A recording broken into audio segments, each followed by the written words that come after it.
வணக்கம். முதல் பார்வை நிகழ்ச்சிக்கு உங்கள் அனைவரையும் அன்புடன் வரவேற்கிறேன். இன்றைய நிகழ்ச்சியினுடைய சிறப்பு விருந்தினர்களாக இந்திய கம்யூனிஸ்ட் கட்சியை சேர்ந்த சி மகேந்திரன் அவர்களும் மூத்த பத்திரிகையாளர் மற்றும் அரசியல் விமர்சகர் வெங்கடேஷ் அவர்களும் இணைந்திருக்கிறார்கள். வணக்கம் சார். நேரடியாக நிகழ்ச்சிக்குள்ள செல்லலாம். இப்போ இன்றைய முக்கிய செய்திகள் இல்லை இன்னைக்கான முக்கிய தலைப்புகள் அப்படின்னு பார்க்கும்பொழுது ஆர்கே நகர் இடைத்தேர்தல் முக்கியமான விஷயமாக பார்க்கப்படுகிறது.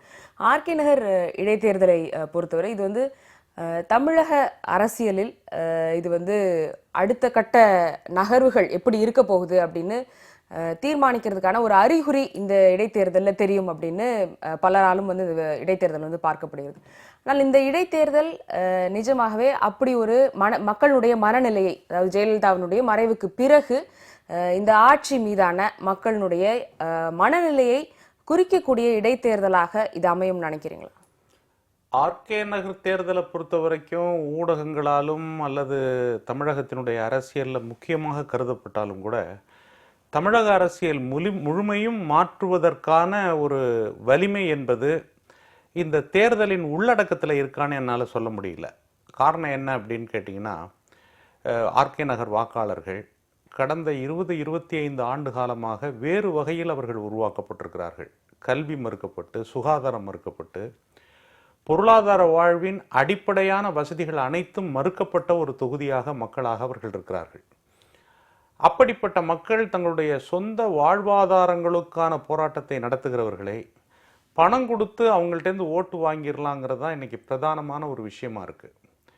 அப்படிப்பட்ட ஒரு தேர்தல் தமிழகத்தினுடைய எதிர்காலத்தை நிர்ணயிக்கும் தேர்தல் என்று சொல்லப்படுவதில் எனக்கு முழு நம்பிக்கை கிடையாது. அப்படி இருக்காது.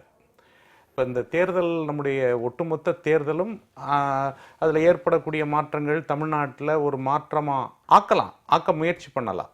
ஆனால் அதில் சிந்தித்து வாக்களிக்கக்கூடிய மக்களுடைய உணர்வு என்பது தமிழகத்தின் எதிர்கால அரசியலை நிர்ணயிக்க வேண்டும் என்பதற்காக வாக்களிக்கக்கூடிய வாக்காது இருக்காது.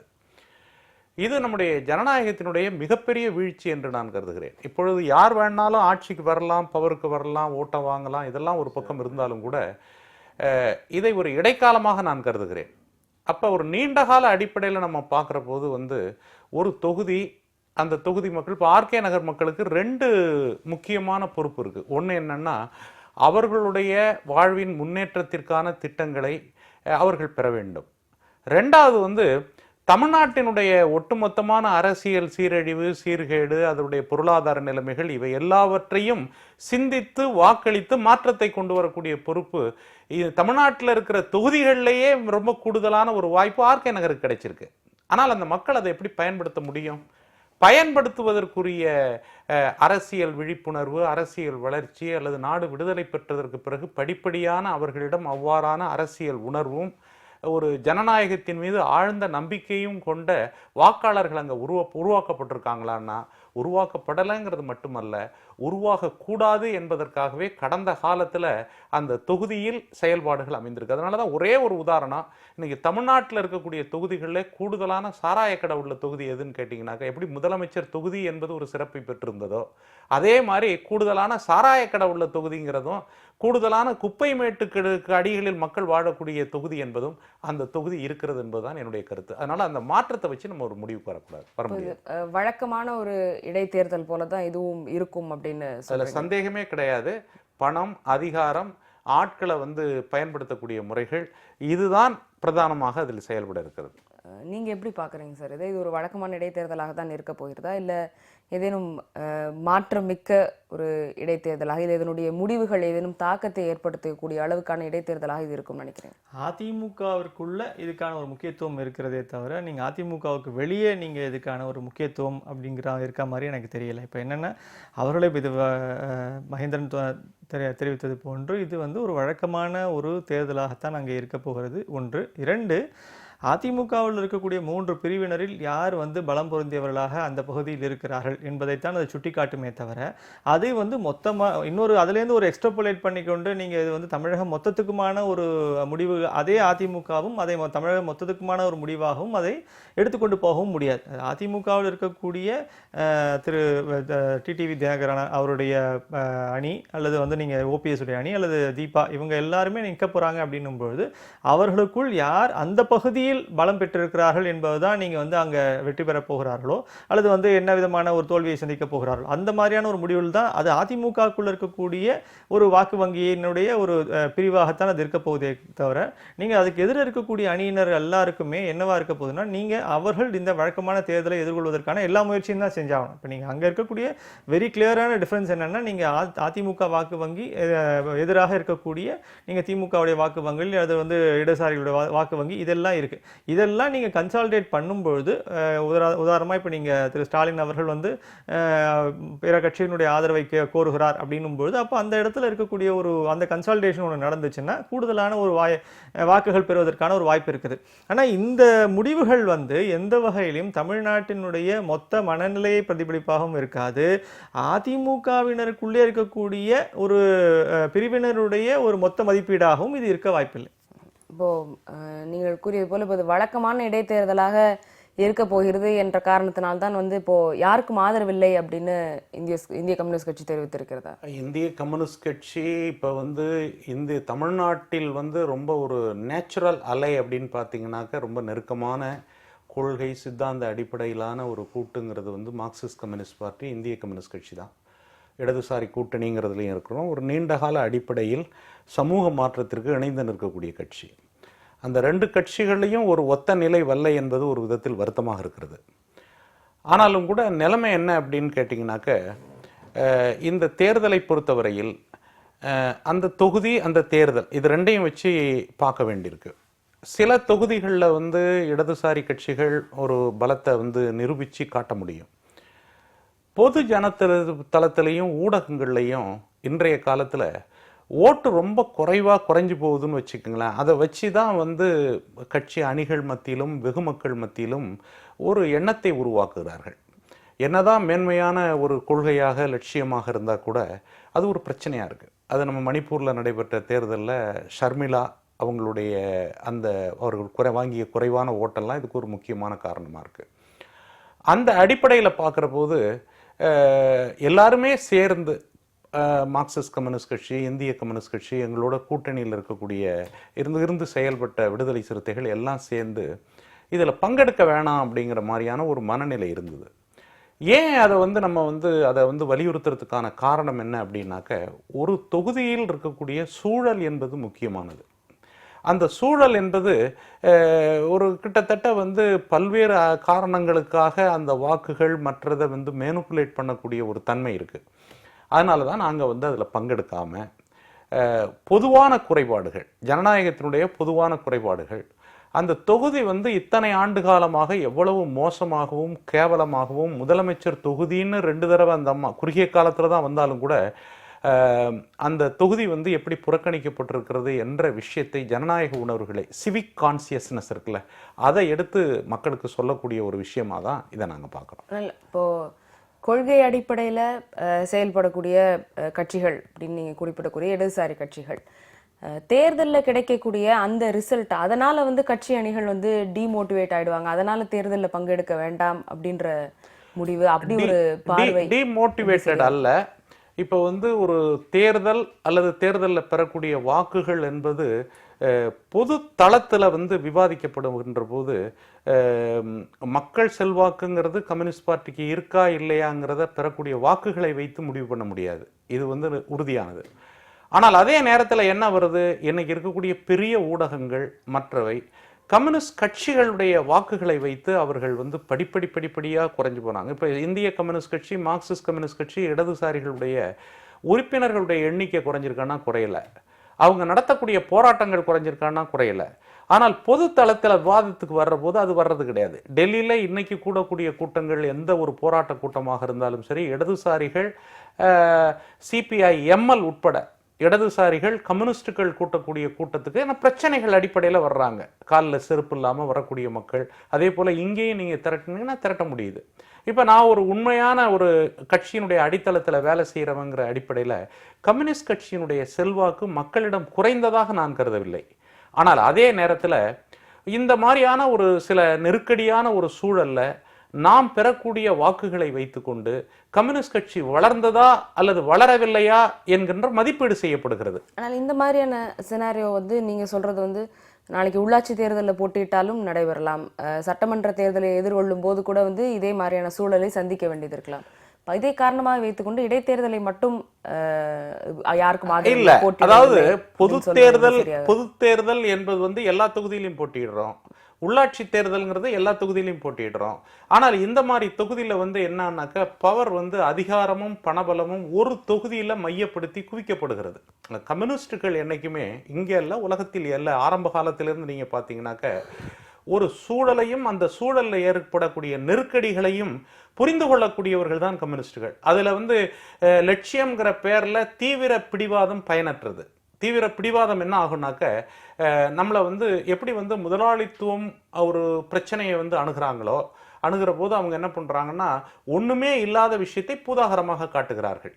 ஆனால் கம்யூனிஸ்டுகள் வந்து தங்களுடைய அணுகுமுறையின் மூலமாக தங்களை அம்பலப்படுத்துவதற்கு வெளியில் காத்து கொண்டிருக்கக்கூடிய முதலாளித்துவ அல்லது கார்ப்பரேட் சக்திகளுக்கு ஒரு வாய்ப்பை கொடுக்காம ஒரு எச்சரிக்கையோட போகணுங்கிறது என்னுடைய அபிப்பிராயம். அதனாலதான் வந்து இந்த மாதிரியான தேர்தலில் நம்முடைய வாக்குகளை வைத்து பிறகு வந்து கட்சியையும் அதனுடைய கொள்கைகளையும் சொல்றாங்களே நோட்டாவோட குறைஞ்சு வாங்கிடுறீங்க, அப்புறம் இன்னும் குறைச்சி போகும், இப்படிலாம் சொல்லுகிற போது அதனுடைய மதிப்பு, ஏன்னா நோட்டாவுக்கு வேணாங்கிறவங்க கம்யூனிஸ்ட் பார்ட்டிக்கு வேற காரணங்கள் இருக்கு, வேற காரணங்கள் கட்டாயம் இருக்கு. ஆனால் அப்படி ஒரு வாய்ப்பை நான் என்ன அடிங்கடான்ட்டு நம்ம கம்ப தூக்கி எதிரி கையில கொடுத்து ஏன் அடிக்க வைக்கணும் அப்படிங்கிற மாதிரியான உணர்வு தான் தோன்றுகிறது. திரு வெங்கடேஷ் அவர்கள், நீங்க எப்படி பாக்குறீங்க உங்களோட இந்த வாதத்தை, இந்த பார்வை? திமுக அதிமுக வேண்டாம் அப்படின்னு சொல்லி இவர்களுக்கு மாற்றாக ஒரு அணி அப்படின்னு மக்கள் நல கூட்டணி ஆரம்பிக்கப்பட்டது கடந்த சட்டமன்ற தேர்தலில். இன்று ஒவ்வொரு கட்சியாக விலகி இன்றைக்கு யார் யார் இருக்காங்க அப்படின்றதையும் பார்க்குறோம். இடைத்தேர்தலில் அவங்களுடைய நிலைப்பாட்டு குறித்தும் அவங்க விளக்கியிருக்காங்க. நீங்கள் எப்படி பார்க்குறீங்க? இல்லை, எல்லா கட்சிக்கும் இந்த சிக்கல் இருக்குது. நீங்கள் இது வந்து இடதுசாரிகளுக்கு மட்டும் இந்த சிக்கல் நான் சொல்ல வரல. உதாரணமாக நீங்கள் மக்களுடைய தேவைகளுக்கு ஏற்ப, மக்களுடைய ஒரு பிரச்சனைக்கு ஏற்ப போராட்டங்களை முன்னெடுக்கிறது அப்படிங்கிறது ஒரு மிக முக்கியமான ஒரு பகுதி. அது வந்து நீங்கள் மக்கள் அந்த இடத்துல திரளக்கூடிய இடம் அப்படிங்கிறது, மக்கள் அந்த கொடுக்கக்கூடிய ஆதரவு என்பது அந்த பிரச்சனைகள் சார்ந்த விஷயங்களாக இருக்குது. ஆனால் நீங்கள் அரசியல் அதிகாரம், ஆட்சி அதிகாரம், இடம் அப்படின்னு கொடுக்க வரும்போது சட்டசபையிலையோ இல்லை நீங்கள் உள்ளாட்சி தேர்தலையோ இடம் கொடுக்க வரக்கூடிய இடங்கள்ல அந்த இடத்துல இருக்கக்கூடிய என்ன சொல்றது அவங்களுடைய ப்ரியாரிட்டிஸ் வந்து முற்றிலும் மாறுபடுகிறது. அப்போ அவர்கள் வந்து என்ன நினைக்கிறார்கள் என்றால், இந்த இடத்துல ஆட்சி அதிகாரத்திற்கு இவர்களை கொண்டு வர வேண்டுமா? இப்போ நீங்க அது எப்படி நடக்குதுன்னு கேட்டீங்கன்னா, ஆட்சி அதிகாரத்திற்கு வரக்கூடியவர்கள் இந்த அளவுக்கு பெருமளவு மக்கள் மத்தியில் தொண்டாற்றி அவர்களுக்கு புரிந்து கொண்டு அதனால் வந்து பெருமளவு மக்கள் மத்தியில் செல்வாக்கு பெற்று அவர்களை வந்து நேராக கொண்டு வந்தது அப்படிங்கிற ஒரு காலகட்டம் இன்னைக்கு முற்றிலும் மாறிப்போச்சு. அது அந்த very clear disparity between electoral politics and people politics. இது நீங்க அந்த தெளிவான ஒரு வித்தியாசம் ஒன்று ஏற்பட்டிருக்கு. மக்கள் பிரச்சனைக்காக போராடுவது என்பது வேறு, நீங்கள் அரசியல் போராட்டங்களுக்காக அரசியல் ரீதியான கட்சிகளுக்கான பணிகளுக்கான வருவது என்பது முற்றிலும் வேறாக இன்னைக்கு பிரிந்து விட்டது. அப்போ என்ன ஆகுதுன்னா, நீங்க வந்து மக்களோட சேர்ந்து போராடுறீங்க, அந்த வகையில் வந்து உங்களுக்கு மகிழ்ச்சி, நீங்க அந்த இடத்துல இருங்க.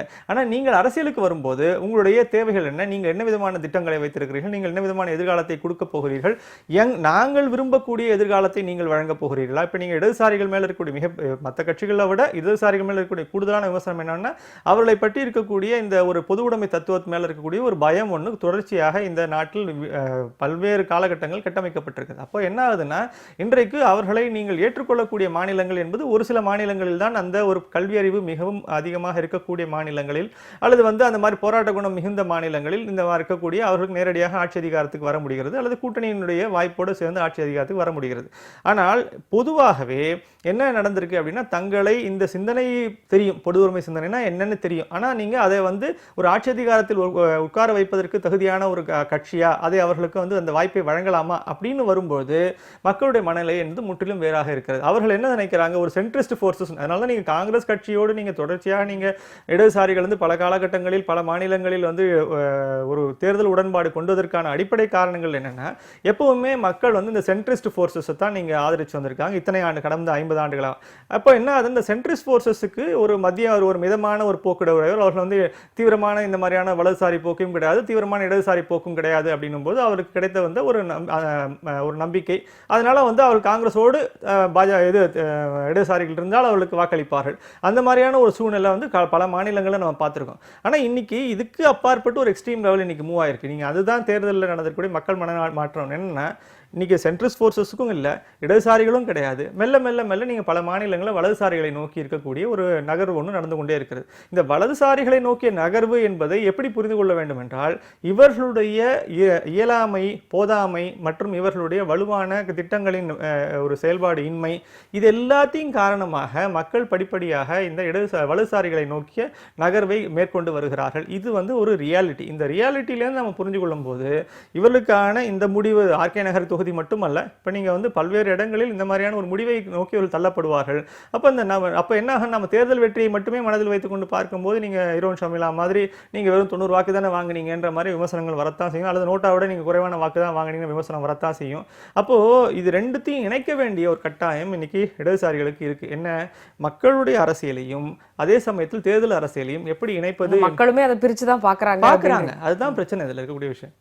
இப்போ அடுத்தது இப்போ இரட்டைலை சின்னம் யாருக்கு சொந்தம், இல்லைன்னா இந்த தேர்தல் அது முடக்கப்படுமா, சின்னம் யாருக்கு சொந்தமோ அவங்க தான் உண்மையான அதிமுக அப்படின்னு கிளைம் பண்ண முடியுமா? இந்த கேள்விகள்லாம் நம்ம முன்னாடி இருக்கு. 22ஆம் தேதி சசிகலா அணி, ஓபிஎஸ் அணி, 2 அணிகளையும் நேரில் ஆஜராக சொல்லி தேர்தல் ஆணையம் கூறியிருக்காங்க.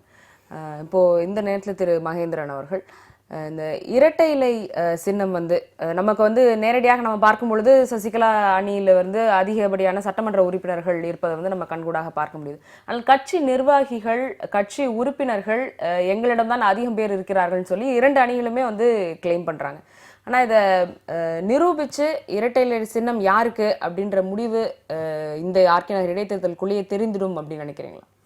அதான் இதில் என்னன்னாக்க, இந்தியாவினுடைய அரசியல், குறிப்பாக தமிழ்நாட்டினுடைய அரசியலில் மத்திய அரசு அல்லது மத்தியினுடைய ஆளுபவர்களுக்கு இந்த சூழல் எல்லாவற்றையும் பயன்படுத்தி கொண்டு அதில் தங்கள் ஒரு ஆதாயத்தை பெறணுங்கிற ஒரு சூழல், ஒரு முயற்சி கடுமையாக இருக்குது.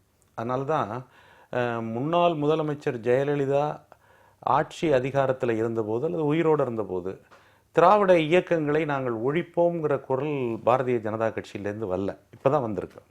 இது என்ன காட்டுதுனாக்க, அவங்களுக்குள்ள ஒரு தைரியத்தை காட்டுது. இந்த கட்சிகளை நம்ம ஹேண்டில் பண்ணலாம் அப்படிங்கிற ஒரு தைரியத்தை காட்டுது. அந்த தைரியத்தின் அடிப்படையில் அவங்க என்ன செய்யலாம் அப்படின்னாக்க, இதை தங்களுடைய அரசியல் ஆதாயத்திற்கு பயன்படுத்தக்கூடிய வாய்ப்புகள் இருக்குது. இந்த அரசாங்கத்தை பொறுத்தவரையில் நான் ரொம்ப கூர்மையாக கவனிப்பது மட்டுமல்ல, இந்த அரசாங்கத்தினுடைய மிகப்பெரிய ஒரு தவறாக நான் கருதுவது வித்தியாசமான மேனுப்புலேஷன்ஸ், தங்களுடைய நோக்கத்திற்காக அதிகாரத்தை பயன்படுத்தி மாற்றக்கூடிய போக்குகள் தீவிரமாக இருக்குது. அதில் இந்த ரெட்டை இலையை அவங்க என்ன செய்ய போகிறாங்க, முடக்க போகிறாங்களா, அல்லது சசிகலாவுக்கு கிடைக்க போகுதா அப்படிங்கிறதெல்லாம் கேள்விகள் இருக்குது.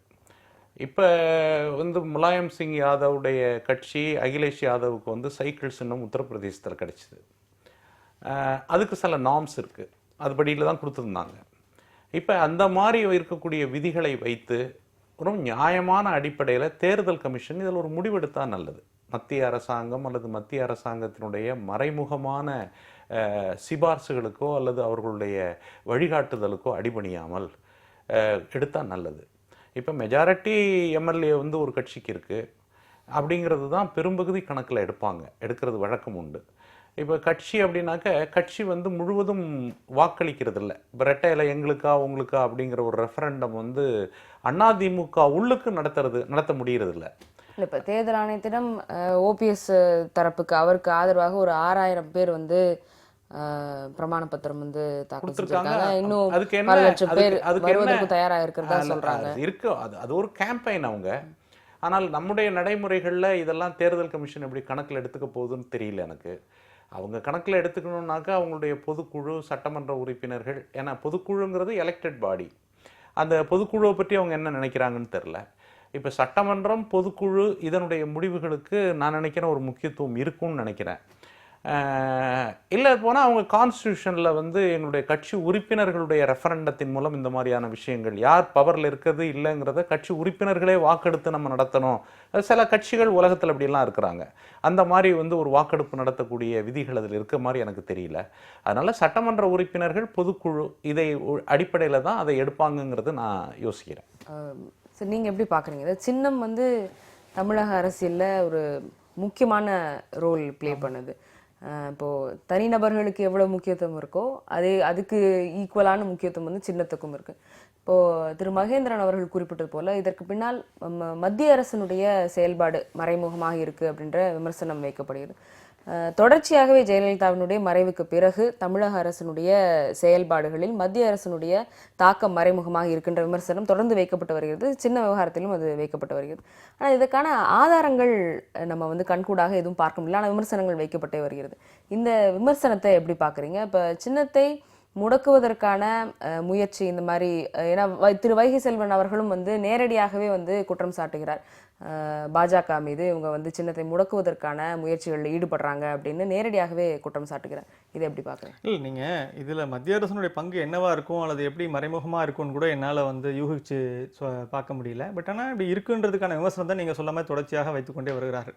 ஆனால் இந்த செய்தியில் வந்து எப்படின்னா, இப்போ நீங்கள் இந்த சின்னத்தை வந்து ஒரு 2 பேர் 3 பேர் கிளைம் பண்ணும்போது அதுக்கான என்ன அடிப்படை ஆதாரங்களை அடிப்படையாக கொண்டு அவர்கள் வந்து அந்த முடிவு எடுப்பார்கள். ஒன்று அந்த உறுப்பினர்களுடைய எண்ணிக்கையா, அல்லது இந்த நீங்கள் சொன்ன மாதிரி பிரமாண பத்திரங்களை வந்து தாக்கல் செய்திருப்பதனுடைய அடிப்படையில் முடிவு செய்வார்களா, அல்லது வந்து கட்சி என்பது யாரிடம் இருக்கிறது என்பதை முடிவு செய்துவிட்டு அதன் பின்னர் அதுதான் பெரும்பான்மையான கட்சியாக இருக்கிறது அப்படின்னா, அப்போ நீங்கள் அதில் இருக்கக்கூடிய எம்எல்ஏக்களின் எண்ணிக்கை அல்லது வந்து அதில் இருக்கக்கூடிய உறுப்பினர்களின் எண்ணிக்கை இது எல்லாத்தையும் வந்து வைத்துக்கொண்டு முடிவெடுப்பார்களா? இது எல்லாமே நீங்கள் அந்த ரூல்ஸ் அண்ட் ரெகுலேஷன்ஸ் ஃப்ரேம் பண்ணக்கூடியவங்களை, அதுவும் இன்னொன்று இந்த கட்சியினுடைய சட்ட விதிகளை வேற அவங்க பார்க்கணும். அதிமுகவுடைய துணை விதிகளையும் சேர்த்து அவங்க பார்த்து அப்படித்தான் அந்த முடிவை எடுக்க போகிறாங்க. அது ஒரு பகுதியை வந்து நான் அப்படியே அந்த முடிவை வந்து நீங்கள் தேர்தல் ஆணையம் எடுக்கட்டும். பட் ஆனால் என்ன இதில் ஒரு முக்கியமான செய்தி என்னென்னா, இன்றைக்கு நீங்கள் அதிமுகவுள்ள இருக்கக்கூடியவங்க எல்லாருமே விரும்பக்கூடியது அந்த இரட்டை இலை சின்னம் மட்டும்தான். அந்த இரட்டை இலை சின்னத்தினுடைய அந்த சின்னத்திற்கான ஒரு மதிப்பைத்தான் அவர்கள் முக்கியமாக கருதுகிறார்கள். அதனால் கிடைக்கக்கூடிய அது ஏற்கனவே மிகவும் பிரபலமான ஒரு சின்னம் என்பதனால் உடனடியாக அதற்கான ஒரு பெரிய வாய்ப்பாக அதை நினைக்கிறார்கள். ஆனால் நீங்கள் இந்த தேர்தலை பொறுத்த வரைக்கும் நீங்கள் அந்த தப்பி தவறி இப்போ அந்த சின்னம் வந்து முடக்கப்பட்டு தனிப்பட்ட அளவில் ஒவ்வொரு அணியினருக்கும் ஒரு சின்னம் வழங்கப்படுமே ஆனால் கிடைக்கக்கூடிய வாக்குகள் என்னன்னு பார்த்தீங்கன்னா, அப்பதான் உண்மையிலேயே நம்ம அந்தந்த தனிநபர்களுக்கு கிடைத்திருக்கக்கூடிய உண்மையான மதிப்பு என்னன்னு நம்மளால புரிந்து கொள்ள முடியும். உண்மையிலேயே நான் என்ன நினைக்கிறேன்னா, நீங்க உடனடியாக இந்த முடிவுகள் வந்து தேர்தல் ஆணையம் எடுக்குமா எடுக்காதான்னு என்னால் சொல்ல தெரியல. மேபி இது வந்து இன்னும் கூடுதலான நாட்களை எடுத்துக்கொள்ளலாம். அதற்குள்ள நீங்க வந்து இடைத்தேர்தல் வந்து முடிந்தும் போகலாம். ஆனா என்னன்னா, அந்த காலகட்டத்தில் நீங்க கொடுக்கப்படக்கூடிய வாய்ப்பு வந்து நிச்சயமா 3 பேருக்கு 3 வேறு விதமான சின்னங்கள் வழங்கப்படுமே ஆனால் அங்க உண்மையாகவே அவர்கள் மக்கள் பணி ஆற்றியிருக்கிறார்களா, மக்களுக்கு தெரிந்திருக்கிறார்களா, அந்த மக்களுடைய அடிப்படையில் தான் வாக்குகளை பெற்றிருக்கிறார்கள். முடக்கப்பட்டால் அப்ப கள நிலவரம் உண்மையான நிலவரம் என்னன்னு தெரியும். அப்பதான் டெல்லியில விவசாயிகள் போராட்டம் கடந்த 1 வார காலமாக வந்து நடைபெற்று வந்தது. அது வாபஸ் பெறுகிறோம் அப்படின்னு கூறினாலும் கூட தங்களுடைய கோரிக்கைகள் இன்னும் நிறைவேறும் வரை நாங்கள் வந்து ஜந்தர் மந்தர்லேயே டெல்லியிலே இருப்போம் அப்படின்னு சொல்லியிருக்காங்க. திரு வெங்கடேஷ் அவர்கள், இந்த 1 வார காலமாக நடைபெற்ற இந்த விவசாயிகளுடைய போராட்டத்திற்கு அரசு உரிய கவனம் கொடுத்திருக்கிறது அப்படின்னு நினைக்கிறீங்களா?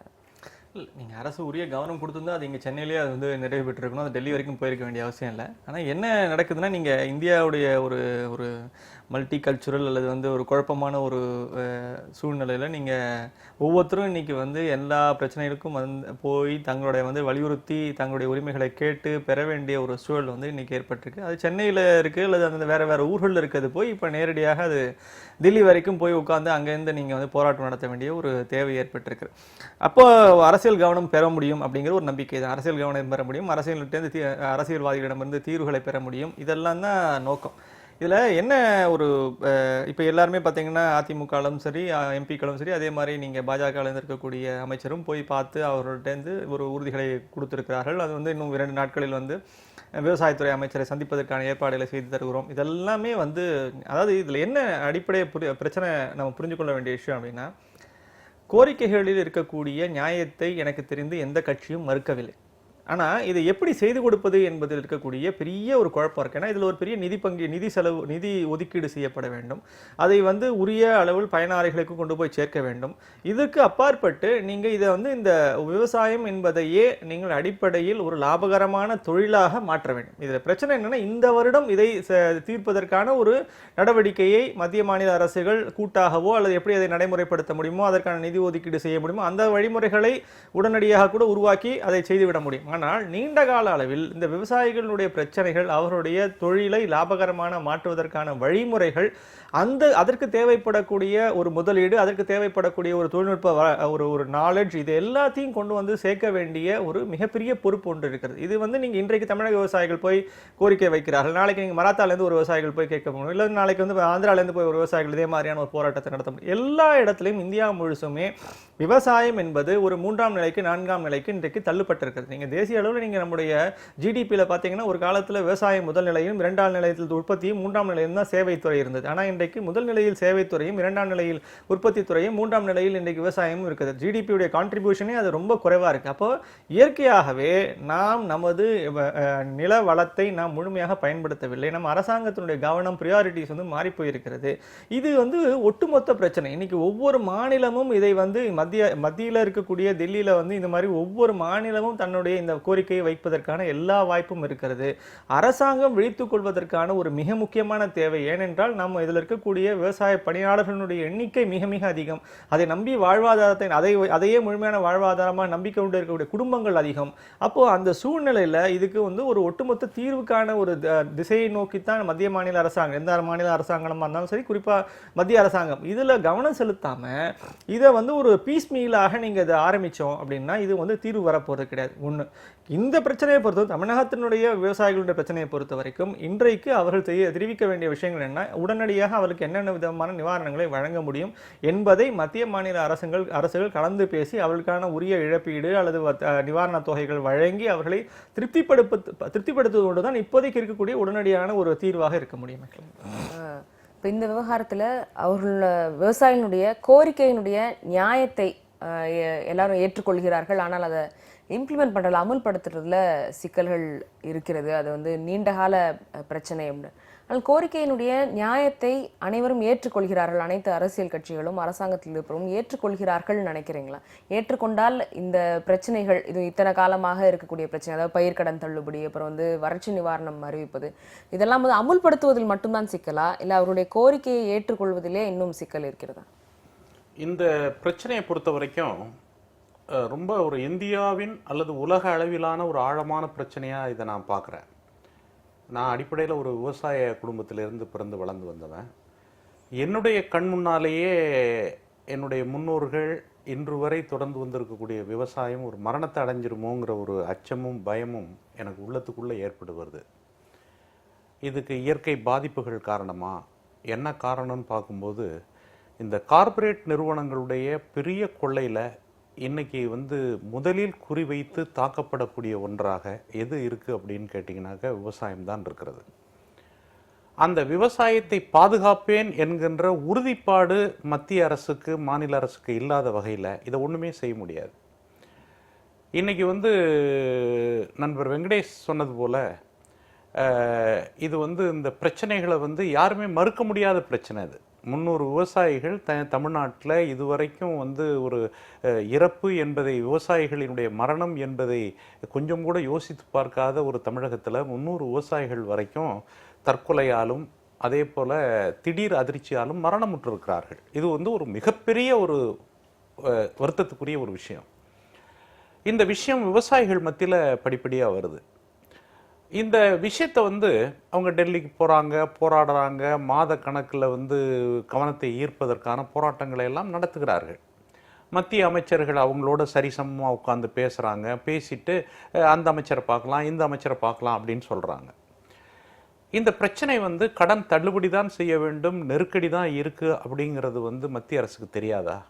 ஏன் அதை அவங்க செய்ய முடியல அப்படின்னு பார்த்தீங்கன்னா அதற்கான கொள்கை அவர்களிடம் இல்லை. இங்கே தான் குறைபாடே இருக்குது. விவசாயிகள் பாதிக்கக்கூடிய விவசாய வளர்ச்சிக்கான ஒரு கொள்கையை முற்றிலும் புறக்கணித்து விட்டு, கடந்த காலத்தில் இருந்த கொள்கையை முற்றிலும் புறக்கணித்து விட்டு இன்னைக்கு அவங்க பேசுறதெல்லாம் வெறும் சமாதானம் தான். அது மத்திய அரசு மாநில அரசு ரெண்டுமே. அப்ப இந்த கொள்கையை மாற்றுவதற்கான ஒரு போராட்டமோ ஒரு தேவையோ இன்னைக்கு இருக்கு. இப்ப நில கையகப்படுத்தக்கூடிய சட்டத்தை நீங்கள் எடுத்தாலும் சரி, அதே போல பட்ஜெட்ல விவசாயத்துக்குன்னு ஒதுக்கக்கூடிய நிதியா இருந்தாலும் சரி, விவசாயிகள் உலகம் முழுக்கணும் இருக்கக்கூடிய விவசாயிகள் எல்லாரையும் பார்த்தீங்கன்னா தங்களுக்கென்று தனியான ஒரு பட்ஜெட் போடணும்னு விவசாயிகள் கோரிக்கை வச்சிருக்காங்க. ஆனால் இன்றைய அரசாங்கம் ரயில்வேக்கு இருந்த பட்ஜெட்டையும் எடுத்து கொண்டாந்து போட்டு பொது பட்ஜெட் ஆகிட்டாங்க. அப்போ அதனுடைய நோக்கம் என்ன அப்படின்னாக்க, எல்லா செக்ஷனர், பழங்குடி மக்கள், ஒடுக்கப்பட்ட மக்கள், கல்வி, மருத்துவம், ரயில்வே, விவசாயம் என்கின்ற மக்களுக்கு தேவையான எல்லாவற்றையும் ஒன்றா கொண்டு வந்து குவிச்சு அதனுடைய முழு பலனும் அவங்க நம்ம நண்பர் சொன்னது மாதிரி சர்வீஸ் செக்டார் அல்லது ஃபினான்ஷியல் கேபிட்டல், இண்டஸ்ட்ரியல் கேபிட்டல் அல்ல, ஃபினான்ஷியல் கேபிட்டல், அதில் கொண்டு போய் லிங்க் பண்ணணுங்கிற ஒரு பெரிய விஷயத்தை கையில் வச்சுட்டு எப்படி இவங்களால விவசாயிகளுடைய மரணத்தை தடுக்க முடியும்? அந்த கொள்கை மாற்றம் தான் முதலில் தேவை. இப்போ அரசாங்கத்திடம் விவசாயிகளை காப்பாற்றுவதற்கான இல்லை அவர்களுக்கு தேவை அந்த உரிமைகளை கொடுப்பதற்கான கொள்கை இல்லைன்னு சொல்றீங்க. ஆனால் இது போன்ற விவகாரத்துல மக்கள் தன்னெழுச்சியான போராட்டத்தை நம்ம பார்க்க முடியல. ஜல்லிக்கட்டு நடந்தது போலயோ இல்லை ஹைட்ரோ கார்பன் திட்டத்துக்கு நடந்தது போலயோ மக்களிடமிருந்து இது போன்ற ஒரு கோரிக்கை வந்து தன்னெழுச்சியான ஒரு போராட்டமாக இது போன்ற கோரிக்கைகளுக்காக உருப்பெறாதது என்ன காரணம் நினைக்கிறீங்க? ஆங்கிலத்தில் டை ஃபங்க்ஷன்னு சொல்லுவாங்க. ஒன்றன் பாதிப்பு என்பது இன்னொன்றில் பிரதிபலிக்கும். விவசாயிகளுடைய பாதிப்பினுடைய ஆதிக்கம் தான் ஜல்லிக்கட்டில் பிரதிபலிச்சுது. அதில் ஈடுபட்ட இளைஞர்கள் மற்றவங்க இதெல்லாம் வந்து ஒரு கட்டத்துக்கு மேலே என்ன பண்ணாங்கன்னாக்க, நம்ம மெரினாவில் நடந்த போராட்டத்தையே விவசாயிகளுடைய போராட்டமாக அதை மாற்றுற போது தான் காவல்துறை, உளவுத்துறை, மத்திய அரசு இவங்கெல்லாம் புரிஞ்சு இதெல்லாம் ஒரு பயங்கரவாத நடவடிக்கை என்பதை போல ஒரு முத்திரையை குத்தினார்கள். அதே போல் நெடுவாசலில் நடக்கக்கூடிய கார்பன் அப்படிங்கிறது இருக்குனாக்கா, அதுக்கு இவ்வளவு மக்கள் ஏன் திரண்டாங்கிறதுக்கான காரணம் என்னென்னா, ஒரு பக்கம் விவசாயத்தினுடைய அழிவு, இன்னொரு பக்கம் இருக்கிற விவசாயத்தையும் முற்றிலும் அழித்து தங்களுடைய வாழ்வாதாரங்கள், நிலங்கள் இவை எல்லாவற்றையும் பாழ்படுத்த போகிறார்களே என்கின்ற கோபம். அது ரெண்டும் சேர்ந்துதான். அதனால விவசாயிகளுடைய போராட்டமோ எழுச்சியோ இல்லை என்று சொல்வது அப்படிங்கிறத விட அந்த கோபம் வெளிப்படுகிறது. அதை மேனுப்புலேட் பண்ணி மாத்துறதுக்கு இப்போ நம்ம நெடுவாசல் மக்களுடைய கோரிக்கைக்கு யாராவது ஒருத்தரால் நியாயம் சொல்ல முடியுதா? அப்படி எடுக்கிறது பலன் அப்படிங்கிறது இன்னைக்கு வந்து பார்த்தீங்கன்னாக்கா அது சொல்ல முடியாது. அதனால போராட்டங்கள், விவசாயிகள் போராடலை, மக்கள்கிட்ட எழுச்சி வரலைங்கிறதெல்லாம் வந்து ஒரு உண்மையான ஒரு மதிப்பீடு அல்ல. உண்மையில் மக்களுக்கு கோபம் ஏற்படுது, பிரச்சனைகளில் கொண்டு வர்றாங்க. அதை அடக்குவதற்கு பல்வேறு விதமான முயற்சிகளும் இப்படிப்பட்ட போராட்டம். மகாத்மா காந்தியடிகள் காலத்தில் வந்து ஒரு போராட்ட கருத்தை வலிமை உள்ளதாக மாற்றுவதற்கு பல்வேறு விதமான நேர்மையும் பல்வேறு விதமான மக்களிடம் இருக்கக்கூடிய உணர்வுகளும் ஊடகங்கள் அதில் உடைய பங்களிப்பும் ரொம்ப முக்கியமானது. இன்னைக்கு இந்த போராட்டங்கள், மக்கள் போராட்டங்களை பிரதானப்படுத்துறதுக்கு இல்லாமல் அப்படியே என்ன பண்ணுறாங்கன்னா, காட்சிகள் மாறுவதை போல. இன்னைக்கு விவசாயிகள் பிரச்சனை இன்னைக்கு இருந்ததுன்னா டக்குன்னு அதோட முடிச்சுட்டு அதனுடைய வளர்ச்சியை நீங்கள் பார்க்க முடியாது. ஜல்லிக்கட்டா எந்த போராட்டத்தையும் பாருங்க, அதனுடைய கருத்து வளர்ச்சியை நோக்கி அது மக்களிடம் சக்தி வாய்ந்ததாக மாறுவதற்கான பொதுவான ஊடக முயற்சி ஏதாவது இருக்குன்னா இல்லை. அப்படியே என்ன பண்ணுவாங்கன்னா, பட்டன்னு ஆக்கி ஒவ்வொன்றையும் உள்ளத்திலிருந்து அழித்து விடுவது. முதல்ல ஒரு போர்டில் எழுத வேண்டியது எழுதி அது வந்து ஒரு பெரிய பரபரப்பாக இருக்கும், அடுத்ததை அழிச்சிருவாங்க. அதனுடைய தொடர்ச்சி ஒன்று கிடையாது.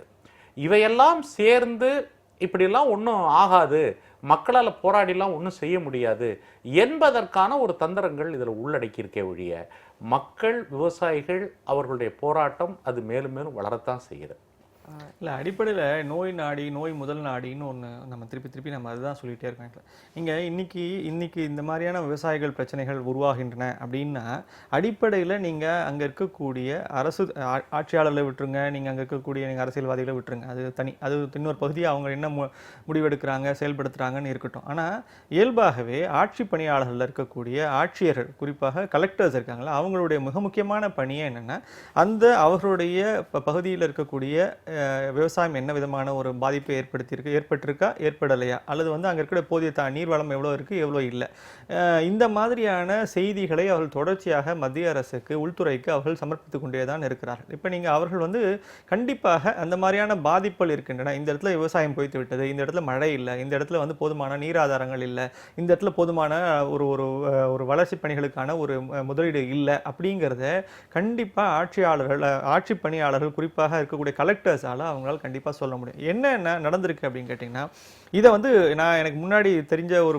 பழைய ஹிஸ்ட்ரியெல்லாம் பார்த்தீங்கன்னா, இந்த மாதிரியான ஒரு ரெகுலரான ரிப்போர்ட்ஸை வந்து மத்திய அரசுக்கு வழங்கி அவர்கள் வந்து அந்த குறிப்பிட்ட மாவட்டங்களில் இருக்கக்கூடிய பாதிப்புகளை சரி செய்வதற்கான நேரடி உதவிகளையோ இல்லை உடனடியான நிவாரணங்களையோ அங்கே என்ன மாற்று வழிகளையோ ஏற்படுத்தி கொடுத்துருக்கிறார்கள். ஸோ அப்போ மறுவாழ்வுக்கான ஒரு வாய்ப்பை உடனே ஏற்படுத்தி கொடுத்துருக்கிறார்கள். ஆனால் என்ன நடக்குதுன்னா, காலகாலம் இப்போ நீங்கள் படிப்படியாக நடந்த விஷயங்கள் என்னென்னா, இந்த மாதிரி பல்வேறு இடங்களில் குறிப்பாக விவசாயத்தை நேரடியாக ஈடுபட்டிருக்கக்கூடிய விவசாயிகளுடைய பாதிப்புகளை மாவட்ட ஆட்சியரால் தான் உடனடியாக புரிந்து கொள்ள முடியும். அங்கே வருவாய் பணியாளர்கள் இருக்கிறாங்க, எல்லாமே பண்ண முடியும். இப்போ அவர்கள் இதை நேரடியாக மத்திய அரசுக்கு தெரிவித்து எந்த கட்டத்தில் இது ஓராண்டு இல்லை ஈராண்டு இல்லை எப்பப்பெல்லாம் நீங்கள் இந்த மாதிரியான ஒரு பாதிப்புகள் ஏற்படுதோ அப்போ உடனடியாக அவர்களுக்கான நிவாரணப் பணிகள், மாற்று வேலை வாய்ப்புகள், மாற்று தொழிலுக்கான வாய்ப்புகள் இதையெல்லாம் ஏற்படுத்தி கொடுக்க வேண்டிய ஒரு பெரிய பொறுப்பு இருக்கு. அதை நிறைவேற்றி இருந்தாலே நம்ம அந்த சின்ன அளவில் ஆரம்பிக்கக்கூடிய அளவிலேயே அதற்கான மாற்று வழிகளை நீங்கள் வந்து ஏற்படுத்தி தந்திருந்தாலே நம்ம பெருமளவு பிரச்சனைகளை நிறைவேற்றி இருக்க முடியும், சால்வ் பண்ணியிருக்க முடியும். ஆனால் என்ன நடக்குதுன்னா, அது வந்து ஒரு மொமெண்டம் கெயின் ஆகுது, அல்லது ஒரு பாராமுகம் ஒன்று இருக்கு, அரசாங்கத்துடைய பாராமுகம் அந்த இடத்துல இருக்கு. அப்போ என்ன அது உடனடியாக எந்த விதமான ரிசல்ட்ஸும் வரல அப்படின்னும் போது, உதவிகளும் வரல அப்படின்னும் போது மக்கள் வந்து படிப்படியாக அங்கே இருக்கக்கூடிய விவசாயிகள் சேர தொடங்குகிறார்கள், இதில் இருக்கக்கூடிய பாதிப்புகளை எடுத்து பேச தொடங்குகிறார்கள், அங்கே இருக்கக்கூடிய அமைப்புகள் பேச தொடங்குகின்றன. மக்கள் ஒரு அரசாங்கத்துடைய கவனத்தை ஈர்க்க வேண்டிய கட்டாயம் ஏற்படுது. அரசாங்கத்துடைய கவனத்தை ஈர்க்க வேண்டியதில்லை, அரசாங்கமே இதை கவனத்தில் கொள்ள வேண்டும் என்பதுதான் மிக முக்கியம். இப்போ ஆட்சி பணியாளர்களுடைய மிக முக்கியமான நோக்கமே அங்கே ஏன் அவர்கள் வந்து கலெக்டர்ஸ் உட்கார்ந்துருக்காங்கன்னா, அவர்கள் வந்து நேரடியாக நிர்வாகத்தை அவர்கள் தான் செய்கிறார்கள். அப்போ அந்த நிர்வாகத்தில் இருக்கக்கூடிய அடிமட்ட நிர்வாகம் என்பது படிப்படியாக நம்மிடம் இங்கே தேய்ந்து போய்விட்டது. எல்லாவற்றுக்கும் எல்லா இடத்துக்கும் நம்ம வந்து ஒரு மாநில ஆளும் தழுவிய அல்லது தேசியம் தழுவிய ஆட்சியாளர்களை நம்பிக்கொண்டிருக்கிறோம். ஆனால் இயல்பாக நடைபெற வேண்டிய ஒரு பெரிய இந்த எக்ஸிக்யூட்டிவ் சிஸ்டம்னு ஒன்று இருக்குங்க. அந்த எக்ஸிக்யூட்டிவ் சிஸ்டத்தை நம்ம வந்து இன்னும் கேள்வி கேட்கவே தொடங்கல. ஏன்பா உங்களுக்கு தெரியாதா இந்த மாவட்டங்களில் வந்து அந்த கேள்வி கேட்க வேண்டும். நீங்க சொல்ற அந்த மொமெண்டம் கெயின் ஆகும்போது அது வந்து விவசாயிகள் யார் பாதிக்கப்படுறாங்களோ விவசாயிகளுக்குள்ளேயே அது வந்து ரெஸ்ட்ரிக்ட் ஆயிடுதோ, அது வந்து இன்னும் பொது வெளியில இது ஒரு முதல்ல அங்கதான் கேட்கணும். எல்லாரும் களத்துக்கு இறங்க வேண்டிய அவசியம் கிடையாது, எல்லாரும் எல்லா கேள்வியும் கேட்க வேண்டிய அவசியம் கிடையாது. எனக்கு சென்னையில பிரச்சனை நான் கேள்வி கேட்கணும், தஞ்சாவூர்ல வேற பிரச்சனை தஞ்சாவூர்ல இருக்கவங்க தான் கேட்கணும். தஞ்சாவூர்ல இருக்கவங்க முதல்ல அவங்க தான் ஆரம்பிப்பாங்க. அப்ப தஞ்சாவூர்ல இருக்கவங்க கேட்கணும், இப்ப எங்களுக்கு வந்து காவிரியிலேருந்து நீர் வரல, அப்ப மாற்று வழி எங்களுக்கு என்ன, இந்த இடத்துல பாசனமே இல்லை, இப்ப எங்களுக்கு என்ன மாற்று வழி, ஒண்ணு எங்களுக்கு வந்து வேற தொழில் எங்களுக்கு சொல்லிக் கொடுங்க, இல்லை எங்களுக்கு எங்களுடைய பிள்ளைகளுக்கு வேற படிப்பு சொல்லிக் கொடுங்க. அடுத்த 30 இப்ப ரொம்ப தெளிவான சில விஷயம் என்ன தெரியும், காவிரியிலேருந்து இனிமே கொண்டு கூடுதலான தண்ணி வரப்போறது கிடையாது, வரக்கூடிய தண்ணியும் வந்து இவ்வளவு லிமிட்டடா தான் இருக்க போகுது. அப்ப இதுக்குள்ள என்ன விவசாயம் செய்ய முடியும், அந்த இப்ப இதை எவ்வளவு தூரம் பெட்டரான விவசாய முறைகளை பயன்படுத்த முடியும். அப்போ விவசாய விஞ்ஞானிகளை கூப்பிட்டு எங்களுக்கு சிறப்பான ஒரு ஆலோசனை வழங்க சொல்லுங்க, என்ன பயிர் உற்பத்தி செஞ்சா கூடுதலான வளர்ச்சியை கொண்டு வர முடியும்னு சொல்லுங்க. இல்லையா இதுக்கப்புறம் இல்லைன்னா அடுத்த தலைமுறைக்கு எங்களுக்கு வேற வேலை வாய்ப்புகளை ஏற்படுத்தி கொடுங்க, எங்களுடைய பிள்ளைகள் வந்து வேற ஒரு தொழிலுக்கு போகட்டும், அதுக்கான வாய்ப்புகளை ஏற்படுத்தி தருங்க. இதுதானே இங்க மைக்ரோ லெவல் பிளானிங்கிறது, அதுதானே வந்து நீங்க மாவட்ட லெவலில் இருக்கக்கூடிய பிளானிங்கிறது அப்படித்தான் இருக்க முடியும். அப்போ இயல்பாகவே அந்த விதமான திட்டமிடலும் அந்த விதமான பணிகளையும் மாவட்ட அளவில் செய்ய தான் உங்களுக்கு வளர்ச்சியோ அல்லது இருக்கக்கூடிய விஷயங்களோ புரிய தொடங்கும். ஆனால் என்ன ஆகுதுன்னா, எல்லாத்துக்கும் கடைசியில் போய் மாநில அரசில் போய் நிற்கணும், இல்லை எல்லாத்துக்கும் மாநில அரசு இல்லைன்னா போய் மத்திய அரசில் போய் நிற்கணும். இப்போ அவங்களால மட்டும் என்ன புரிஞ்சுக்க முடியும் இதில் இருக்கிறது சொல்லுங்க, அவங்களால இதை புரிஞ்சுக்க முடியாது. அடிப்படையில் அங்கே இருக்கக்கூடிய சிக்கல்களை அந்த உள்ளூரில் இருக்கக்கூடிய ஆட்சியாளர் தான் புரிந்து கொண்டு அதை நடைமுறைப்படுத்த வேண்டும். அதற்கான நிதி உதவி அவர் தான் கேட்கணும். இல்லைங்க இந்த ஏரியாவில் வந்து மழையே இல்லை, நீங்கள் இதுக்கான மாற்று நிவாரண பணிகள் சொல்லிக் கொடுங்க, இல்லை அவங்களுக்கு தொழில் கற்றுக் கொடுக்கணும், வேற தொழில் கற்றுக் கொடுக்கணும், அப்போ அவங்க வேலை வாய்ப்புகள் பண்ணி கொடுக்கணும். அந்த இடத்துல என்னென்ன செய்யணும் அப்படிங்கிறத அவங்க தான் அறிக்கையாக கொடுத்து அதை மேலும் மேலும் மேலும் வளப்படுத்த வேண்டிய அவசியம் இருக்குது. ஆனால் நம்ம என்ன நடக்கிறோம், எல்லாத்துலையும் அரசியல்வாதிகளை போய் கேள்வி கேட்குறோம், எல்லா இடத்துலையும் போய் நீங்கள் வந்து ஆட்சியாளர்களை போய் கேள்வி கேட்குறோம். அவர்களால் கடைசியில் இம்ப்ளிமெண்ட் பண்ணக்கூடியது அந்த இருக்கக்கூடிய ஆட்சியாளர் தான், இப்போ ஆட்சியர் தான். அவரை நாம் என்ன ரெஸ்பான்சிவ் கவர்மெண்ட் அப்படிங்கிறத அவர்களை என்ன பண்ண முடியும்னா, ஆட்சியாளர்களாக இருக்கக்கூடியவர்கள் இங்கே இருக்கக்கூடிய கலெக்டர்ஸை இன்னும் துரிதப்படுத்தி வேகப்படுத்தி சரியான ரிப்போர்ட்ஸை வாங்கி சரியாக நடந்திருக்கான்னு நீங்கள் சொல்லுங்கள், நடக்கலையா அப்போ தொடர்ச்சியான அந்த ஒரு டிஸ்கஷனை உருவாக்கிட்டே இருந்தால் தான் அந்தந்த மாவட்டங்களில் இருக்கக்கூடிய பிரச்சனைகள் மாநில அளவில் தெரிய வரும், மத்திய அளவில் தெரிய வரும், அதற்கான உரிய நடவடிக்கை எடுத்தமானு தெரிய வரும். இந்த ப்ராசஸை வந்து நம்ம டிரான்ஸ்பரண்டாக மாற்ற தான் நமக்கு வந்து அங்கே நிர்வாகம் ஒரு வெளிப்படை தன்மை இல்லை, மக்களுக்கு வந்து அரசாங்கத்தின் மீதும் அதிகாரிகள் ஒரு அவநம்பிக்கை இருக்கிறது வந்து நம்ம பல்வேறு போராட்டங்களை பார்க்குறோம். இதே நேரத்தில் மற்றொரு செய்தி, நியூட்ரினோ திட்டத்துக்கான அந்த என்வாயர்மெண்டல் கிளியரன்ஸ் வந்து சஸ்பெண்ட் செய்யப்பட்டிருக்கு.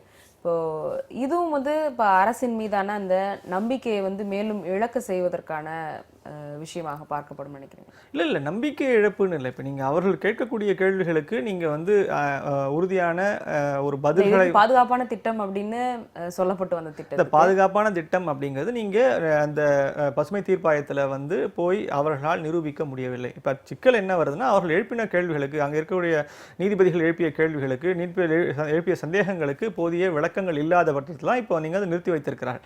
அப்போ இந்த நியூட்ரினோ திட்டம் என்றால் என்ன, அதற்கு தேவை என்ன, அதுவும் பக்கத்திலேயே நீங்கள் வந்து கேரளாவில் அதை இம்ப்ளிமெண்ட் பண்ணியிருக்காங்க அப்படின்னும் போது, இது வந்து ஒரு மிக குறைந்த இடைவெளியில் இருக்கக்கூடிய இடத்துல ஏன் இது 2 திட்டங்களை நீங்கள் நிறைவேற்றுங்க, இந்த மாதிரியான கேள்விகள்லாம் எழுதி இப்போ இதற்கான உரிய விளக்கங்கள் இல்லாத போது தான் நீங்கள் வந்து இதை நிறுத்தி வைப்பதற்கான ஒரு உத்தரவு வந்து வழங்கப்பட்டிருக்குது. அப்போ இயல்பாகவே நீங்கள் ஒவ்வொன்றுத்துக்கும் ஒரு காரணம் இருக்கு. அந்த காரணங்களை, அதனுடைய ஒரு நியாயங்களை விளக்க வேண்டிய மத்திய அரசோ மாநில அரசோ நீங்கள் இந்த மாதிரியான தீர்ப்பாயங்கள்கிட்ட போகும்போது உரிய ஆவணங்களோடு உரிய தகவல்களோடு விளக்க வேண்டும். இந்த பக்கம் நீங்கள் இருக்கக்கூடிய மக்கள் பிரதிநிதிகளிலிருந்து வந்திருக்கக்கூடிய வழக்கறிஞர்கள் அவர்கள் சொல்லும்போது இதில் இருக்கக்கூடிய பாதிப்புகளை எடுத்து பேசுகிறார்கள். அந்த பாதிப்புகளை பற்றியும் வந்து என்ன அரசாங்கம் பதில் வைத்திருக்கிறது, அதற்கான மாற்று வழிகள் என்ன வைத்திருக்கின்றன அப்படிங்கிறதையும் அவர்கள் தெரிவிக்க வேண்டும். அப்போ இந்த விதமான ஒரு டிரான்ஸ்பரண்டான விவாதத்துக்குள்ள போகும்பொழுது தான் அது தேவையா தேவையில்லையா, தேவை என்றால் எந்த விதமான வகையில் அந்த பாதிப்புகளை குறைத்துக் கொண்டு அதை செயல்படுத்த முடியும், அல்லது பாதிப்புகளை இல்லாமல் எப்படி செயல்படுத்த முடியும், இந்த மாதிரியான முடிவுகளுக்கு வர முடியும். அந்த வகையில் இப்போ நீங்கள் வந்து இந்த நியூட்ரினோ திட்டத்தை பற்றி மீண்டும் ஒரு விவாதத்தையும் மீண்டும் ஒரு உரையாடலையும் ஏற்படுத்துவதற்கான ஒரு வாய்ப்பை தான் இந்த தடை உத்தரவு வந்து வழங்கியிருக்குன்னு நினைக்கிறேன். திரு மகேந்திரன் அவர்கள், இதை நீங்க எப்படி பாக்குறீங்க? இந்த திட்டம் வந்து பாதுகாப்பானது அப்படின்னு பேசிக்கொண்டு வந்த நிலையில, அரசாங்க தரப்பிலிருந்து இது பாதுகாப்பான திட்டம் அப்படின்னு சொல்லி கொண்டு வந்த வேளையில இதற்கான என்வாயன்மெண்டல் கிளியரன்ஸ் வந்து இப்பொழுது சஸ்பெண்ட் செய்யப்பட்டிருக்குது. இப்போ இது வந்து இந்த ப்ராசஸ் இன்னும் அவங்க வந்து கோர்ட்ல அதாவது பசுமை தீர்ப்பாயத்தில் வந்து இதனை நிரூபிப்பதற்கான ஒரு சிக்கல், ஒரு சின்ன தடங்கள் மட்டும்தான் இது வந்து இன்னும் கொஞ்சம் டிரான்ஸ்பரண்டாக இந்த ப்ராசஸை பண்ணால் இவங்க வந்து நிரூபிச்சிட முடியும் அப்படின்னு பார்க்குறீங்களா? இல்லை அரசாங்கம் சில விஷயங்களை மறைத்து கொண்டு இதற்கு முன்பு வாங்கிய இந்த அனுமதி வந்து பெறப்பட்டிருக்கிறது அப்படின்ற குற்றச்சாட்டையும் வைக்க முடியும்? அதாவது வந்து இந்த நியூட்ரினோ இந்த மாதிரியான திட்டங்களை பற்றிய நாலேஜ், அதோட பற்றிய அறிவு அல்லது புரிதல், அதனுடைய விளைவுகள் எப்படி இருக்குங்கிறத பற்றி சராசரி மனிதர்களுக்கு கூடுதலாக தெரியாது. இது இந்த திட்டத்தை அரசாங்கம் சொல்லுது, அதில் என்னென்ன மாதிரியான தவறுகளும் குறைபாடுகளும் இருக்குங்கிறது அந்த துறை சார்ந்த விஞ்ஞானிகள் அவங்களுக்கு வந்து உலக அனுபவங்கள் இது எல்லாத்தையும் எடுத்து அவங்க அந்த கருத்துக்களை வைக்கிறாங்க. அரசாங்கம் சொல்லக்கூடிய கருத்துக்களையும் அதே போல் சுற்றுச்சூழல் ஆர்வலர்கள் முன்வைக்கக்கூடிய கருத்துக்களையும் நாம் அறிஞ்சு அதுலேருந்து தான் நம்ம ஒரு முடிவுக்கு வர முடியுது. அது தவிர நாமே சயின்டிஸ்ட் கிடையாது, நாமே இதெல்லாம் தெரிஞ்சுக்கிறதுக்கான வாய்ப்பு இல்லை. அது ஒரு புது சயின்ஸ் வேறு. அப்படி பார்க்கும்போது இதை வந்து தீர்ப்பாயங்கள், பசுமை தீர்ப்பாயத்தில் போகும்போது சுற்றுச்சூழல் சார்ந்தவர்கள் வைக்கக்கூடிய விவாதங்கள் அல்லது கருத்துக்கள் சரியானது அப்படின்னு நாம் உணர்றோம். அரசாங்கத்தால் வைக்க முடியல.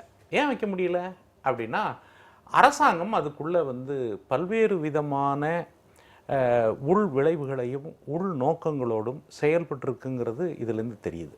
ஏன் அது செயல்படுறாங்க அப்படிங்கும்போது தான் ஒரு சந்தேகம், பலமான சந்தேகம் ஏற்படுகிறது.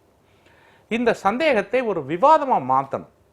இப்போ இன்னைக்கு இருக்கக்கூடிய ஆட்சியாளர்களும் மற்றவர்களும் என்ன சொல்கிறாங்கன்னா, இந்த மாதிரி சந்தேகம் எழுப்புகிறவர்களெல்லாம் தீவிரவாதிகள், பயங்கரவாதிகள், மாவோயிஸ்டுகள் முத்திர குத்தி அவங்களெல்லாம் ஒடுக்க பார்க்குறாங்க. இது ஏன் அப்படின்னாக்க, அப்போ அது உள்ளுக்கு ஒரு அரசியல் இருக்குது. அப்போ அதனால இதையெல்லாம் இந்த மாதிரியான பெரிய திட்டங்கள் வருகிற போது எங்கேயோ ஒரு இடத்துல உட்காந்து ஒரு கையெழுத்தை போட்டு நாங்கள் அதை முடிச்சிட்டோம் அல்லது வந்து யாருக்கும் தெரியாமல் முடிச்சிட்டோங்கிற மாதிரியான ஒரு கொல்லைப்புற வழி செயல்பாடுகளாக இல்லாமல் வாசல் வழியாக விஷயங்களை செயல்படுத்துறதா அரசாங்கம் கொண்டு வரணும். அதான் நீங்கள் வெளிப்படைத்தன்மை அப்படிங்கிறத நம்ம சொல்கிறோம். இது உள்ளுக்கு பல சூழ்ச்சிகள் இருக்குது. பல கோடிக்கணக்கான, பல லட்சம் கோடி ரூபாய்கள் லாபங்களை உள்ளடக்கிய ஒன்றாகத்தான் இது தெரிகிறது. அப்படி வர்றபோது நாட்டு மக்கள், அந்த பகுதி மக்களுடைய வாழ்வாதாரங்கள் பாதிக்காத வகையில், காரணம் இதில் ரொம்ப பெரிய சிரமம் என்னன்னா, இந்தியாவினுடைய ஒரு அளப்பரிய சொத்து எது அப்படின்னாக்க மேற்கு தொடர்ச்சி மலை தான். அந்த மேற்கு தொடர்ச்சி மலை தான் பல்வேறு நதிகள் தோன்றுவதற்கு காரணமாக இருக்கிறது, பல்வேறு இயற்கை செல்வங்கள் தோன்றுவதற்கு காரணமாக இருக்கிறது. அதே போல் அரிய உயிரினங்கள், இது எல்லாம் உலகத்தில் எதையெல்லாம் பாதுகாக்க வேண்டும் என்று கருதுகிறார்களோ அவையெல்லாம் உள்ள ஒரு ஆசியாவின் முக்கிய பகுதியாக மேற்கு தொடர்ச்சி மலை இருக்குது. சுற்றுச்சூழலியல் சார்ந்தவர்கள் வந்து அந்த மேற்கு தொடர்ச்சி மலைக்கு ஒரு அபாயத்தை இது ஏற்படுத்துங்கிறாங்க. இதை ஏன் யோசிக்க மறுக்கிறாங்க? அதனால இது ஒரு விவாதமாக இப்போ பசுமை தீர்ப்பாயம் அதை நிறுத்தி வைக்கிறதன் மூலம் என்ன ஆச்சுனாக்கா இப்போ சுற்றுச்சூழல் சார்ந்தவர்கள் முன்வைத்திருக்கக்கூடிய கருத்துக்கள் சரியானதுங்கிற ஒரு மனநிலையை நமக்கு உருவாக்குது. அப்போ இதையெல்லாம் யோசித்து தான் அந்த திட்டம் வேணுமா வேணாமாங்கிறத முடிவு பண்ணுமே ஒழிய அதுக்கு முந்தைய அவசரமாக இந்த விவாதத்தை வேறொரு திசைக்கு கொண்டு சென்று மக்களுக்கு தீங்கிழைக்கக்கூடிய திட்டமாக எதிர்காலத்தில் அது மாறிடக்கூடாதுங்கிறது தான் என்னுடைய அபிப்பிராயம். இன்று வந்திருக்கூடிய மற்றொரு செய்தி, சபாநாயகர் மீது திமுக வந்து நம்பிக்கையில்லா தீர்மானம் கோரி அதற்கான வாக்கெடுப்பு வந்து 23ஆம் தேதி நடக்கவிருக்கிறது. இந்த வாக்கெடுப்பு நம்ம ஏற்கனவே பிப்ரவரி 18ஆம் தேதி இந்த ஆட்சி மீதான நம்பிக்கை தீர்மானம் கோரி அதற்கான வாக்கெடுப்பு எப்படி நடந்தது அப்படின்றத வந்து நம்ம பார்த்தோம். இப்போ 23ஆம் தேதி சட்டசபையில் என்ன நடக்கும் அப்படின்னு நினைக்கிறேன்? அதாவது வந்து இது என்ன சொல்கிறது அப்படின்னாக்க, ஒரு புறம் ஆர்கே நகர் தேர்தல் நடக்குது, இன்னொரு புறம் சட்டமன்றத்தில் இந்த மாதிரியான விவாதங்கள் இதெல்லாம் நடக்குது. இது ரெண்டும் ஒன்றுக்கு ஒன்று தொடர்புடையது அரசியலில். நம்ம சாதாரணமாக என்ன சொல்லுவோம்னா எல்லாத்தையும் அரசியல் பண்ணுறாங்க அப்படிம்போம். அரசியல் பண்ணுறாங்கன்னா தங்களுடைய நோக்கங்களுக்காக சில காரியங்கள், அப்படிப்பட்ட ஒரு தன்மை இருக்குது. தமிழ்நாடு சட்டமன்றத்தில் நடைபெற்ற நிகழ்ச்சி என்பது ஜனநாயகவாதிகளால் எந்த விதத்திலும் அது ஏற்றுக்கொள்ளக்கூடியது அல்ல. அப்படி ஒரு மோசமான நிகழ்ச்சி இந்திய வரலாற்றில், இன்னும் சொல்ல போனீங்கன்னா உலக வரலாற்றில் கூட அப்படிப்பட்ட சபையில் இப்படி ஒரு நிகழ்ச்சி நடந்ததே கிடையாது. அந்த நிகழ்ச்சியை ஒரு கட்டத்துக்கு மேலே நிறுத்திட்டு அதுக்கு மேலே மக்கள் பிரச்சனையை விவாதிக்கக்கூடிய ஒரு விஷயமா தமிழ்நாடு சட்டமன்றம் மாறணுமே ஒழிய இது வந்து ஏதோ அதிமுக திமுக அந்த ரெண்டு கட்சிகளுக்கு இடையே இருக்கக்கூடிய கௌரவ பிரச்சனையாக அது மாறக்கூடாது. இது என்னுடைய ஆழமான அபிப்பிராயம். ஒரு பக்கம் விவசாயிகள் வந்து போய் அங்கே உண்ணாவிரதம் இருந்து செத்து போனதை பற்றி பேசுகிறாங்க.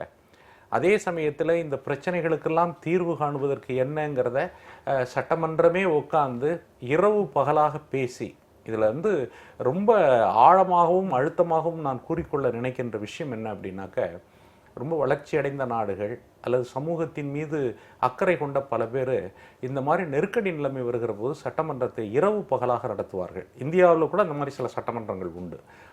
ஆனால் அந்த மாதிரியான மனநிலை இல்லாமல் இது ஒரு விதமான ஒரு அதிகார போட்டிங்கிற ஒரு பார்வையை இது உள்ளுக்கு தர்றதா தான் நான் நினைக்கிறேன்.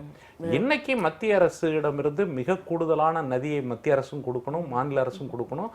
அவர்களிடமிருந்து நிதியை திரட்டி அதை வந்து விவசாயிகளுடைய பிரச்சனையை தீர்க்கக்கூடிய ஒன்றாக மாற்றுவது தான் அந்த பணியில் போகணுமே ஒழிய வேறு விதமான காரியங்களுக்கு தமிழக சட்டமன்றம் செல்லக்கூடாது என்பது என்னுடைய அபிப்பிராயம். உங்களுடைய கருத்து சுருக்கமாக? ரொம்ப எளிமையாக சொல்லணும்னா, நீங்கள் இந்த வாக்கெடுப்பு நடத்தினாலும் கண்டிப்பாக பேரவைத் தலைவர்கள் ஜெயிக்க போகிறார்கள். அந்த நம்பிக்கை வாக்கெடுப்பில் அவர் ஜெயிப்பார் என்பது, ஏன்னா அந்த எண்ணிக்கையை வைத்து பார்க்கும்போது தெரிகிறது.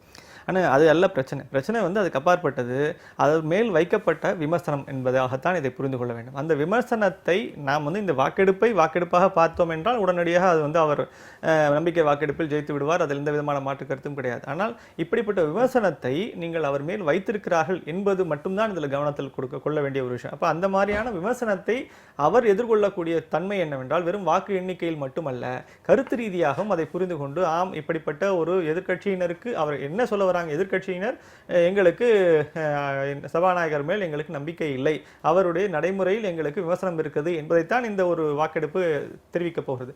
அந்த விதமான விமர்சனம் கூட அவர் மேல் வராமல் பார்த்துக் கொள்வது என்பதுதான் அவருக்கு இருக்கக்கூடிய, அவர் வகிக்கக்கூடிய பதவிக்கு இருக்கக்கூடிய மிகப்பெரிய கௌரவமாக இருக்க முடியும். இந்த எண்ணிக்கையில் அவர் வெற்றி பெற்று விடுவார், அதனால் கண்டிப்பாக அவர் சபாநாயகராக தொடரத்தான் போகிறார்கள், அதில் மாற்று கருத்து கிடையாது. ஆனால் இந்த விமர்சனத்தில் மீது இருக்கக்கூடிய ஒரு புரிதலை மட்டும் அந்த சபாநாயகர் ஏற்றுக்கொள்ள வேண்டும் என்பதுதான் என்னுடைய கருத்து. தமிழக அரசியல் களம் இன்னும் பரபரப்பாக தான் இருக்க போகுது அப்படின்றத நம்ம பார்க்குறோம். நிகழ்ச்சி அரங்குக்கு வந்து உங்களுடைய மேலான கருத்துக்களை தெரிவித்ததுக்காக மிக்க நன்றி. முதல் பார்வை நிகழ்ச்சி நிறைவடைகிறது. மீண்டும் ஒரு நிகழ்ச்சியில் சந்திப்போம். வணக்கம்.